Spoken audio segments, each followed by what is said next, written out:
You don't check your phone because you need to. You check it because you can't sit still with your own mind. That little urge every few minutes, that reflex to unlock your screen without even thinking, that's not random, that's conditioning. And the uncomfortable part? You already know it. You say you want focus, you say you want discipline, but your actions tell a different story. This isn't about your phone, it's about control. Most people don't notice how deep it goes. They wake up tired, snooze 3 times, then reach for their phone before their feet even touch the ground. 5 minutes turns into 30, scrolling, watching, reacting, not choosing. The day hasn't even started and attention is already gone. And from there, everything becomes harder. Work feels heavier, focus feels impossible, simple tasks get delayed. You avoid what matters, not because it's too hard, but because your mind is too scattered. This is the part people don't want to hear. You're not just distracted, you're trained to be distracted. Every scroll, every notification, every quick hit of entertainment is teaching your brain one thing: stay comfortable, avoid effort. And over time, that's your default. You start skipping workouts, you delay that important conversation, you order food instead of cooking. You quit goals early because they feel too much. Not because you're weak, but because you've been practicing escape. That's the real addiction, not the phone itself, the constant need to avoid discomfort. And here's where it gets real. Nobody is coming to fix that for you. You can watch all the productivity videos, you can plan your perfect routine, you can tell yourself, tomorrow I'll be different. But if you can't control what you do in the small moments, nothing changes. This is why the idea behind discipline wins matters, not as a slogan, as a way of living.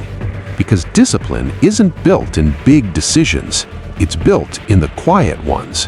When your alarm rings and you want to stay in bed, but you get up. When you feel the urge to scroll, but you pause. When something feels uncomfortable and you still lean into it. That's where control comes back. It's not dramatic, it's not exciting, but it's real. Think about your day honestly. How many times do you reach for your phone without a reason? How often do you interrupt your own focus? How many tasks stay unfinished because something easier was available? That's the pattern. And once you see it clearly, you can't unsee it. The shift starts small, not by deleting everything or going extreme, but by becoming aware. You catch the moment your hand moves toward your phone and you stop. You sit with that discomfort for a few seconds. You don't escape it. That's the beginning of discipline. Because now you're choosing. You're no longer reacting. You're deciding. And that decision builds something most people never develop: self-respect. You start trusting yourself again. When you say you'll do something, you do it. When something feels hard, you don't run. And slowly, everything changes.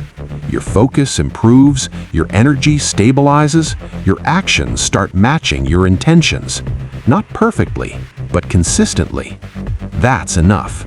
Because consistency is what creates identity. You don't become disciplined by thinking about it. You become disciplined by acting like it repeatedly.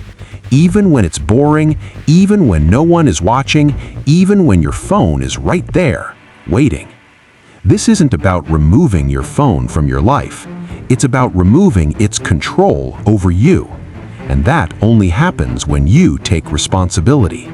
Not tomorrow, not next week, right now.